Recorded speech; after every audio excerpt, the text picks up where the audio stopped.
February 1943, somewhere over the North Atlantic, 800 miles from the nearest land, a lone RAF Liberator droned through grey skies above grey water, hunting submarines that were hunting convoys. The crew had been airborne for 14 hours. They would not see land again for another 2. Below them lay 600 miles of ocean that German submariners called their killing ground. Admiral Dönitz had built his entire strategy around this patch of water. His wolf packs gathered here because no Allied aircraft could reach them. For 3 years, this assumption had held true. Convoys entering this zone watched their air escorts turn back toward Iceland or Ireland, leaving them naked against the U-boats. The sailors called it the Black Pit. Dönitz was confident the gap could never be closed. The mathematics seemed to prove him right. No land-based aircraft possessed the range to fly 800 miles out, patrol for hours, and return. Geography itself protected his submarines. Then this strange American bomber appeared where no aircraft should exist, and everything Dönitz believed about the Atlantic War collapsed in 8 weeks. The Consolidated Liberator was not designed for submarine hunting.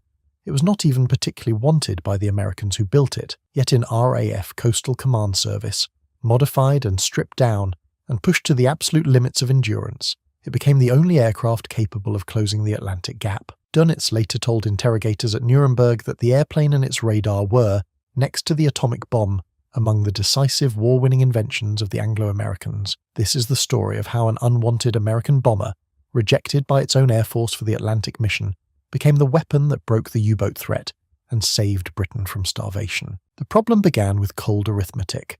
Britain imported 55 million tons of supplies annually before the war. Food, fuel, raw materials, weapons, everything needed to sustain a nation at war had to cross the Atlantic. German U-boats understood this dependency perfectly. Sink enough ships, and Britain would collapse without Germany ever needing to invade. By 1941, U-boat commanders had identified the fatal weakness in Allied defences. Aircraft were deadly to submarines. A U-boat caught on the surface by an aircraft faced destruction, unable to dive fast enough to escape depth charges, but aircraft needed fuel, and fuel imposed range limits. RAF Coastal Command's short Sunderland flying boats could patrol 600 miles from base with 2 hours on station. Lockheed Hudson's managed 300 to 400 miles. Vickers Wellingtons reached roughly 500. None could touch the centre of the Atlantic. The gap stretched from approximately 30 degrees to 60 degrees north latitude and 20 to 50 degrees west longitude. At its widest, it measured 600 to 700 nautical miles across. Every convoy crossing from Halifax or New York to Liverpool had to traverse this zone without air cover. Dönitz positioned his wolf packs precisely within this sanctuary. German naval intelligence had broken Allied Naval Cipher No. 3 in March 1942, reading 80% of Admiralty convoy routing messages. His staff knew when convoys would enter the gap and where. They arranged patrol lines of 10 to 20 U-boats, with names like Raubgraf and Stürmer and Dränger, directly across the convoy routes. The submarines waited on the surface, watching, then called in their brothers for the kill. October 1942 saw 56 ships totaling 258,000 tons sunk in the air gap alone. November pushed total Atlantic losses past 700,000 tons. By early 1943, roughly 100 U-boats prowled the central Atlantic simultaneously. Britain's food reserves had fallen to a few weeks of supply. Churchill later wrote that the U-boat threat was the only thing that ever really frightened him during the war. The solution existed. It had existed since late December 1939, when a prototype designated XB-24 First flew at San Diego. The Consolidated Aircraft Company had created a bomber with revolutionary range, and that range came from a wing designed by a freelance engineer named David R. Davis. Davis approached Consolidated's President Reuben Fleet in 1937 with an unconventional airfoil design. Neither Fleet nor his chief engineer Isaac Ladden was initially impressed, but wind tunnel tests at the California Institute of Technology produced results so extraordinary that the engineers recalibrated their instruments, convinced something was wrong. Contemporary tests showed the Davis wing maintained laminar airflow across a greater portion of its chord than conventional designs. This generated significantly less drag at cruise speeds. The wing's high aspect ratio, 110 feet of span with only 1,048 square feet of area, delivered exceptional fuel efficiency. The B-17 Flying Fortress, by comparison, had a shorter span with greater area and consumed fuel faster. The Liberator could simply go farther on the same amount of fuel. Consolidated would eventually produce 18,482 Liberators across 5 factories. Ford's Willow Run plant alone turned out 1 aircraft per hour at peak production. This was the most produced heavy bomber in history, and Britain received many of them before the US Army Air Forces wanted them for bombing missions. The standard Liberator carried approximately 2,300 US gallons of fuel in wing tanks. For maritime patrol, engineers added bomb bay tanks holding roughly another 1,200 gallons. This consumed one of the 2 bomb bays but extended range dramatically. The very long-range conversion stripped armour plating, removed the belly turret, and often deleted the dorsal turret. Several thousand pounds of weight vanished. These modifications gave the Liberator an operational range of roughly 2,400 miles, enough to fly 800 miles from Iceland to the Gap's centre, patrol for 3 hours, and return. No other land-based aircraft came close. The B-17's wing spar ran through its bomb bay, preventing the fuel tank conversion that made the VLR Liberator possible. The Lancaster was never released from Bomber Command. The Halifax served Coastal Command in a long-range but not very long-range role. The Sunderland and Catalina had endurance, but lacked the radius to reach from available bases. Only the Liberator could bridge the void. For maritime patrol, Coastal Command fitted ASV Mark II radar operating on a 1.7-metre wavelength. This could detect surfaced U-boats at approximately 5 miles, though Germans developed the METOX warning receiver to detect these transmissions. The transformation came with ASV Mark III centimetric radar, derived from the cavity magnetron, operating on a 10-centimetre wavelength. Entering operational service in early March 1943, this radar was invisible to German receivers. Detection range for a surface submarine jumped to approximately 9 miles. Some aircraft carried the Lee light, a searchlight producing up to 90 million candela, mounted under the starboard wing. This illuminated targets during the final attack run when radar contact faded. Armament typically comprised 4 to 8 depth charges, each weighing 250 pounds and filled with Torpex explosive. From May 1943, crews could deploy the revolutionary Mark 24 mine, actually an acoustic homing torpedo codenamed Fido. This weapon achieved an 18 to 22% kill rate against submarines, compared to 9.5% for depth charges. The scandal was not that the Liberator lacked capability. The scandal was that capable aircraft existed in abundance, while Coastal Command starved for them. The physicist Patrick Blackett, heading the Admiralty's Operational Research Section, made the quantitative case. A single VLR Liberator over its operational lifetime was worth approximately 16 merchant ships saved, 13 through the deterrent effect of air cover, and 3 from direct U-boat kills. Blackett and Henry Tizard argued that the citizens of Hamburg or Cologne would hardly know the difference between a 1,000-plane and a 750-plane incendiary raid, but an additional 250 planes in Coastal Command could be decisive. They were warned they were trying to argue tactics over policy and would never win. Air Marshal Arthur Harris, commanding Bomber Command from February 1942, wanted every 4-engine aircraft for his area bombing campaign against German cities. He insisted U-boats would be defeated by bombing their production yards and pens. In reality, Bomber Command flew 7,000 sorties against the concrete U-boat pens at Lorient, Brest and Saint-Nazaire between January and May 1943, losing 266 aircraft while inflicting no damage whatsoever on the reinforced structures. Coastal Command's total VLR strength never reached 266 aircraft during the entire war. In February 1943, with the Atlantic crisis approaching its peak, only 18 VLR Liberators were in service. 12 operated from Iceland, 6 from Northern Ireland. With 1/3 typically down for maintenance, roughly 12 aircraft were operational on any given day to protect the entire North Atlantic. Meanwhile, over 3,500 B-24s had already rolled off assembly lines.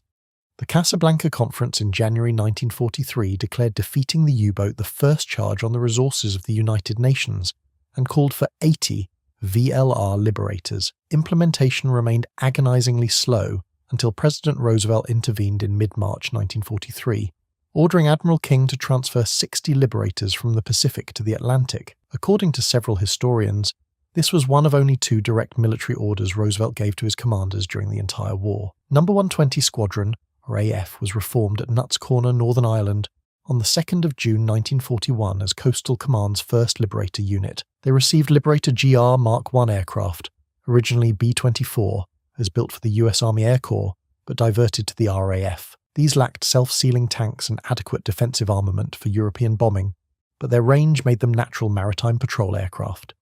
Converted with ASV radar and depth charges, they flew their first operational Atlantic patrol on the 20th of September 1941. For 12 months, 120 Squadron was the sole Coastal Command unit flying VLR patrols over the mid-Atlantic Gap. Based at Ballykelly with a critical detachment at Reykjavik, the squadron's handful of aircraft were all that stood between wolf packs and unprotected convoys. Squadron leader Terence Bullock became the unit's most celebrated pilot. Born in Lisburn, County Antrim, in 1916, Bullock had exceptional eyesight and a relentless appetite for hunting. On the 12th of October 1942, he sank U-597, the squadron's first confirmed kill.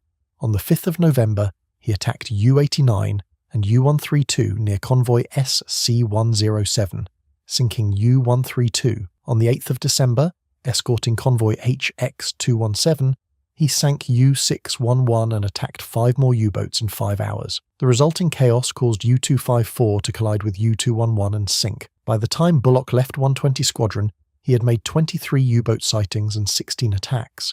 His career totals were staggering: 4,658 flying hours, 350 operational sorties, 1,721 hours on Liberators alone. He was awarded the Distinguished Service Order and Bar, the Distinguished Flying Cross and Bar. After the war, he flew over 6 million miles as a BOAC captain. He died in 2014, aged 98. 120 Squadron's overall record was the highest in Coastal Command. 14 U-boats sunk outright, 3 shared kills, and 8 damaged. The effect of a single Liberator over a convoy was often disproportionate to the aircraft's modest armament.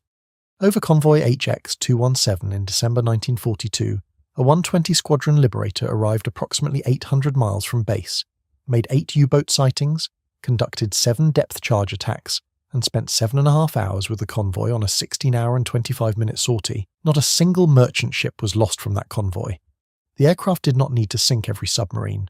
It simply needed to force them underwater, where their slow submerged speed of 7 knots could not keep pace with a convoy making 9. Number 86 Squadron converted from October 1942 and eventually matched 120's score of 14 U-boats destroyed. Number 2, 24 Squadron accounted for 10 submarines and produced the war's most remarkable single sortie. On the night of the 7th and 8th of June 1944, Flying Officer Kenneth Moore, a 22-year-old Canadian, sank 2 U-boats in a single mission during Operation Cork, the air barrier protecting the Normandy invasion fleet. He remains the only Coastal Command pilot to achieve this feat, earning him the Distinguished Service Order. Other squadrons joined the campaign as Liberators slowly arrived. Number 53 Squadron became operational from June 1943. Number 59 Squadron flew from August 1942.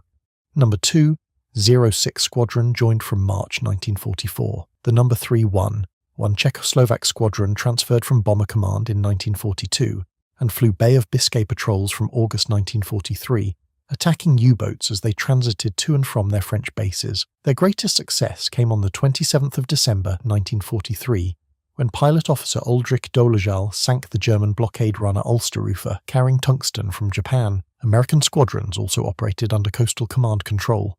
U.S. Army Air Force's anti-submarine units flew from St. Ival, Cornwall, from November 1942. U.S. Navy squadrons including VB-103, VB-105, and VB-110 operated PB-4, Y-1 Liberators from Dunkeswell, Devon, contributing 13 U-boat kills from British bases. By January 1944, 10 Liberator squadrons were available to Coastal Command. The crisis peaked in March 1943. U-boats sank approximately 120 ships, totaling some 693,000 tons that month, figures that vary slightly by source. The worst moment came during the Battle of Convoys HX, 229 and S, C-122 from the 16th to 20th of March.